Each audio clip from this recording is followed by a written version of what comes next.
Hello, football fans, and welcome to this edition of the Billy Skinner Lamar Viking Football Coaches Show. I'm Bill Frawley, and with me, of course, as always, head Viking football coach Billy Skinner. Coach, how are you doing today? Doing great. I feel like it's been a long time since I've seen you and since we've done one of these. So it feels good to be back in the saddle. It's been about 10 days, but yes, it does feel good to be in the saddle, and hopefully neither of us get bucked off. So, all right. Well, it's been quite a season of Lamar Viking football, and the Viking community welcomed you home as the new head football coach at Lamar, and things were back to normal after a year kind of COVID stuff, and the Vikings played their hearts out in 10 games, showing a lot of grit and constant VFND spirit when the going got tough. Just kind of give us some of your observations on those things and anything else related, if you would. I think you hit a lot of it right on the head there. One, I can't tell you how thankful I am for the support that I felt coming back home from the community, from the staff, from the administration, from the former Vikings. I mean, it feels really good to be here. It felt really good all year long just to have that continued support. And then, I mean, you talk about these kids' spirit and just the toughness that they showed all year long.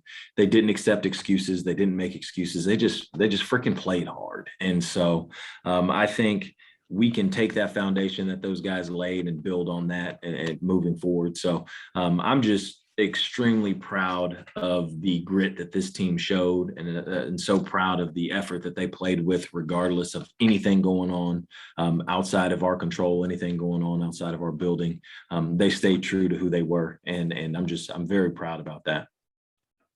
Well, sure enough. And so speaking of that VFND spirit, never giving up, in 3 of the losses, the margin was 11 points or less. And that's 2 possessions, and a couple of them were 1 possession games. That's just one swing of momentum, if I'm kind of on the right track there. And in a couple of other games, if it wasn't for a slow start, they're right in it, and possibly another win or 2 or different outcomes. Or you want to talk about that just for a few minutes? Yeah, for sure. That's one of the things that we've identified as a staff now, because like you said, if we do a couple of things, start a little faster here, or the other thing that was identified by our staff is our finish. We weren't necessarily in the best shape. I've got to do a better job of getting our kids in condition so that we can finish in the fourth quarter. And like in the last 2 games, overtime, second overtime, third overtime. That's something that we've identified that we know going into the year next year, we've got to make sure we put our kids in the position to be able to finish and that we do a better job of that focus so that they are faster starters. And so, you hit that on the head, and that's something that we're going to address this off season. Sounds good. Well, life is full of lessons learned, myself included, and either one of my jobs, this kind of stuff as well. And if we were perfect, there wouldn't be any chance to keep improving with. That's right. No, if they were perfect, there would be no need for mentors and coaches and teachers and all of that. So that's for sure. All right. Now, you know me, I like to look at the positive side of things as much as possible, but I don't like to gloss stuff.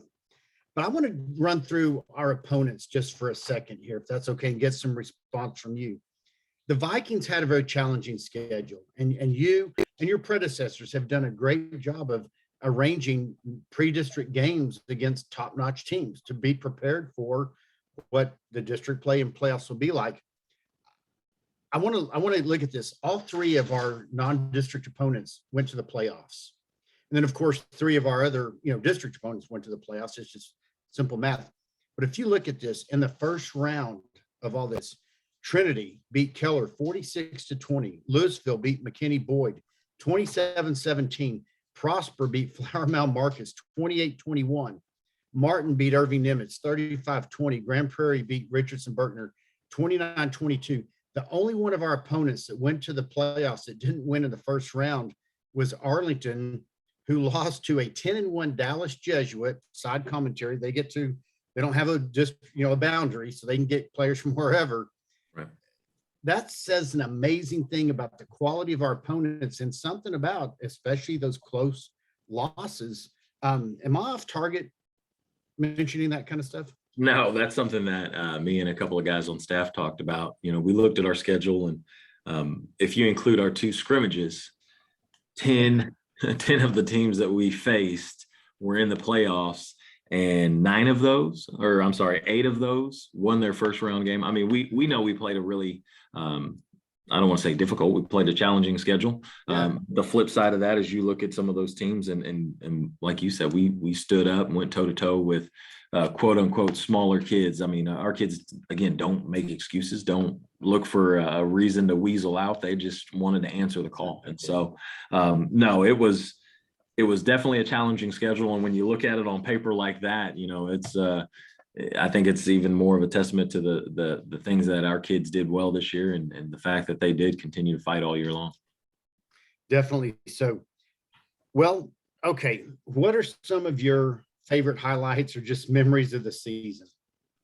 One of my favorite ones is telling the kids that we're going to get going at 5:30 in the morning for our 2-a-day fall camp, and those suckers didn't bat an eye. And the fact that quarterback was beating me up to the facility and in the force in the morning, that, and obviously the wins that we had this year, big wins against Bowie, big win against Sam Houston. Very proud of how our kids responded in the second half of that Sam Houston game. Because if you recall, we were down and kind of had an opportunity to lay it down and just say, hey, we're good. But they came out and fought their tails off and ended up winning that one by 10. Seeing some of these kids who were on the JV last year, playing different positions this year, or who were counted out, play pivotal roles for our teams. Guys like Volandis Patterson, where he was a JV receiver that didn't play a lot last year, and he started for us a bunch of games at nose.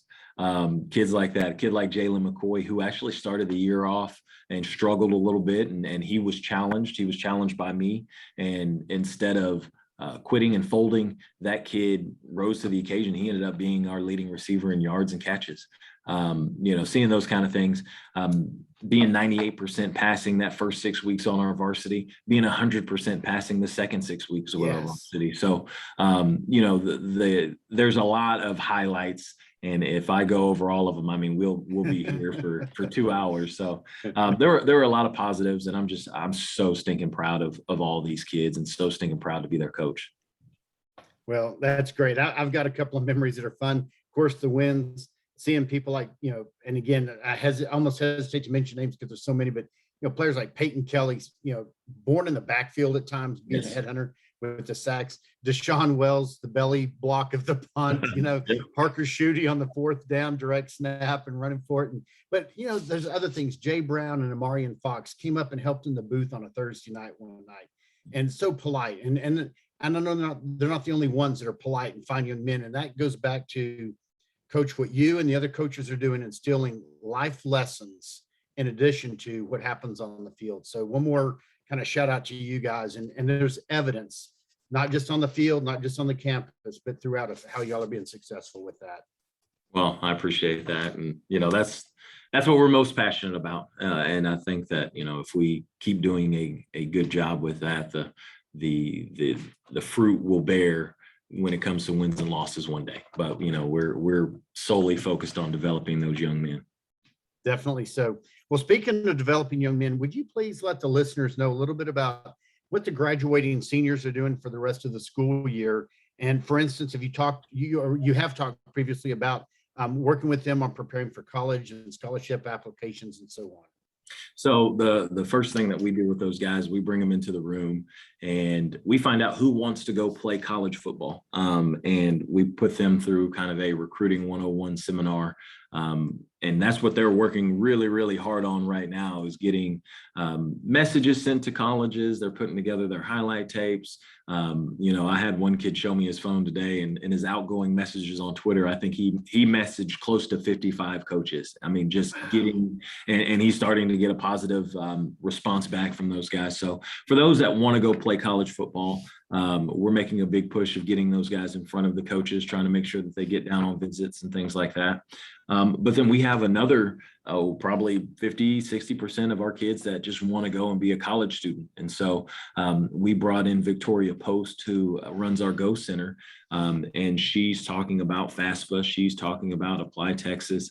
She actually brought a guest speaker in, Cedric James. He's a guy that played at TCU and then went and played in the NFL and NFL Europe for a few years. And he shared his story and just kind of poured into our kids and made them realize, hey, football's great, but there's going to be a life after that, and you control that, and that journey starts right now. So we visit with our kids, our seniors, on a regular basis. Just, hey, how's it going with the recruiting? How's it going with the college applications?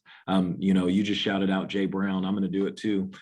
He just sent me a picture. One, he was accepted into NAU, so Northern Arizona University, and he was offered the presidential scholarship based on academics. So, I mean, he's a heck of a football player, but because of what he's doing in the classroom, I think it's a $36,000 scholarship he's been offered for academics. And so I'm fired up for those kids, and I'm excited to see that, their hard work that they've been putting in for 4 years, it's starting to pay dividends for them now.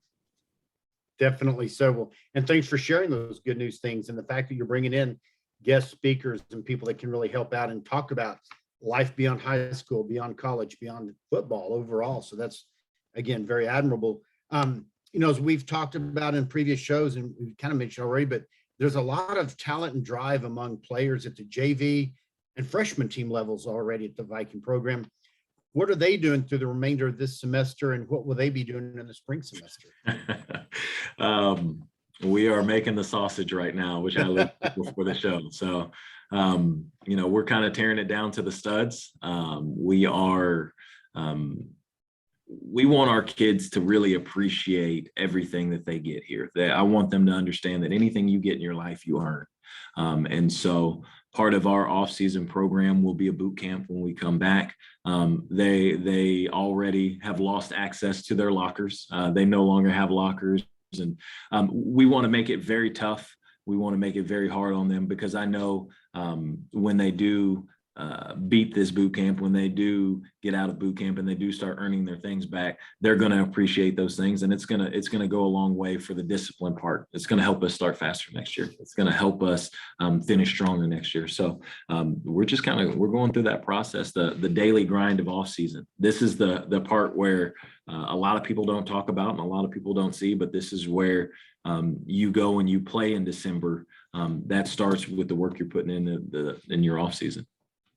Well, thank you for explaining that, because you're right. A lot of people don't. And, I've driven by down Davis Drive a couple times already and seen guys out on the field. And you actually texted me a couple of pictures just the other day about, what's going on and stuff. And so that is amazing to know that it doesn't stop and there's no quote time off. You can't get soft, right? That's right. And you know what's really cool about our kids and the kids we have here is the day after, and we're coming back and we're picking up equipment, I'm looking down on the turf and I'm looking in the weight room, and there's dudes all around the facility. I mean, they're chomping at the bit. So they're not going to let us, they're not going to let us ease up, and they're not going to ease up. So this is a special place because we have special kids here. Definitely. So, and thanks for sharing that. Again, that's just amazing. They're not taking a time off to whatever, but they're ready to go. I love that. So, well, if there is anything you can share yet, but what type of plans or ideas do you have for like a spring game type event or anything like that? So we are going to have spring ball. We're going to start that on April 19th. The plan, and it's all tentative right now, but the plan is to have our spring celebration, our spring game on May 19th, which is Thursday. We'll have our game. We'll have powder puff. I'd like to bring our junior highs up and do a little 7-on-7 game and a big man competition for them. I want to get those guys involved. We're going to invite all of our elementary school feeder programs to come and join in and just enjoy the game. Probably have a snow cone truck and just make it a big deal. It needs to be a big deal. So really, really excited about having a spring ball with our kiddos, and really excited about getting to that point. So we definitely have some things planned and in store for that. Excellent. Well, that's a lot to look forward to. And jumping ahead a little bit, we will have at least 1 or 2 coaching shows during the spring just to keep up with what's going on, especially some things firm up with plans for that type of stuff. So this is not and I'm getting ahead a little bit, but this is not going to be goodbye until May 19th or whatever. But Good. in the meantime, yeah. And so, Coach, you mentioned and brought on the value of the Booster Club numerous times and appropriately so. What can the Booster Club members be doing between now and next fall to continue to support the Viking football program? So it's funny you bring that up. Today we have a Booster Club meeting in our cafeteria here at Lamar at 6 o'clock.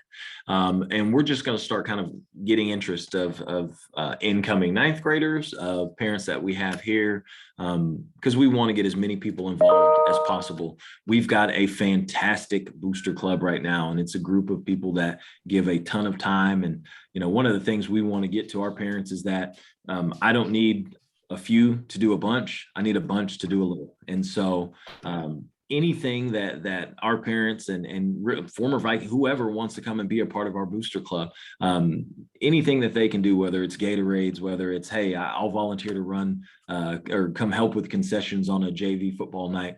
We're going to have opportunities for them. We're going to put out a QR link tonight for parents to sign up and say, hey, I'm interested. And so that's something that I'll put up on our Sports U, and I can share with Jay Ryan to put on the website as well. Excellent. Sounds good.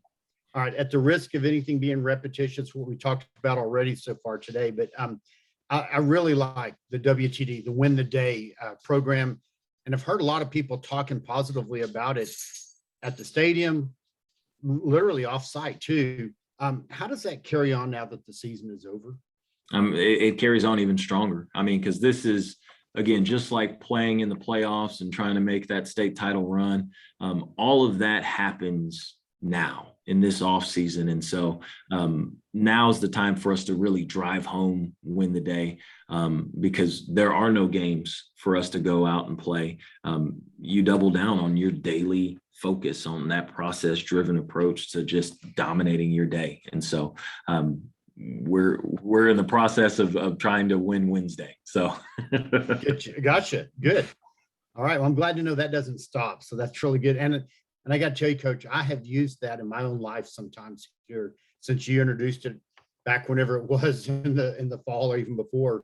And it's been beneficial. I've actually shared it with people at my office, at my church, and some other places, both jobs and stuff. So it's spreading, if you will. So that really fires me up. Good. I'm glad to know that. Hey, look, as we kind of start to wind down for this episode of the show, I want to give some shout outs to our broadcast crew. Jay Ryan is our executive producer. And, you know, and you see, when you see an actual TV show, executive producer, oh, what does that mean? What do they do? Jay Ryan puts so much time and effort into not only the football program, but we're going to focus on that. It's a matter of getting our equipment together, making sure we have the right equipment, making sure things are right with internet connections, getting arrangements for us to be able to do an offsite away game broadcast, and organizing our crew and training me on some stuff and training other people. He puts in countless hours. So big shout out to Jay Ryan. He also does the varsity PA announcing on Friday nights for home games. Tim Perry is our main statistician. When Jay Ryan or someone on the broadcast would say, hey, that last scoring drive, that's because Tim Perry has put together a summary, hands it to us, and we're not working off memory. We're reading that stuff off, you know. And so, and then people like Javi Naheda, who does spotting and some of the pregame shows.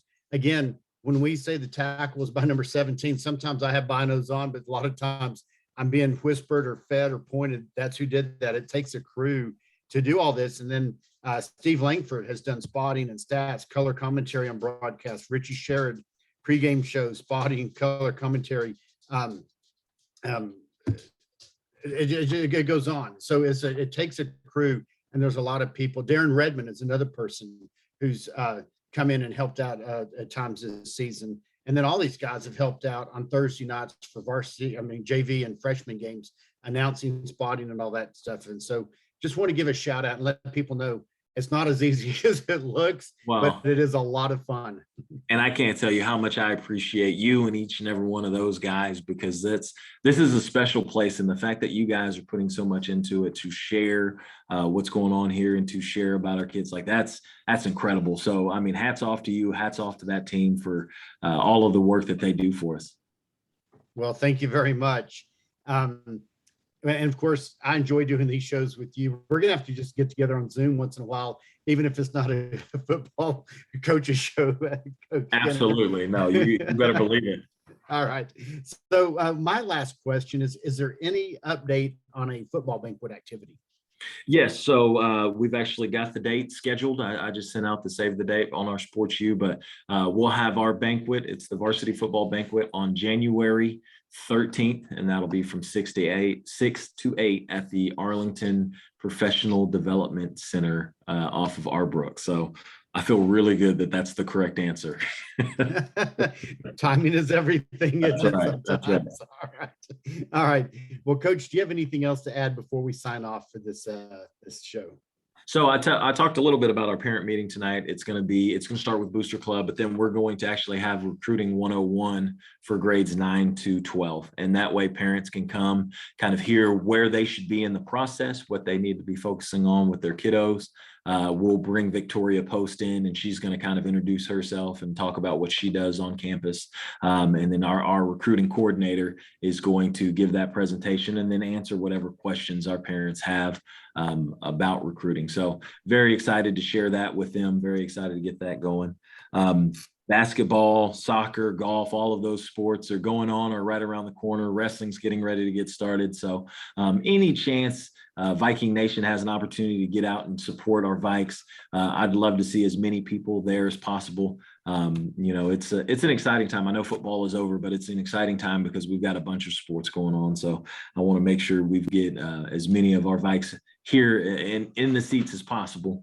And then the last thing I've got, congratulations to Coach Heather Woodman. She was named the 8-6A Coach of the Year for volleyball. And so wanted to say congratulations to her. Very cool honor. She did a lot with a very young team, and just proud of her program and the work that they put in. It's really neat that she got that honor. Well, congratulations, and thank you for making that as public as we can make it through here also. That's really good. All right. Well, if that's going to do it, until next time, what do you want to say? Maybe January, February, we'll do this again and give an update. That sounds great. Yes. All right. Well, until next time, I'm Bill Frawley with head Viking football coach Billy Skinner saying VFND. VFND.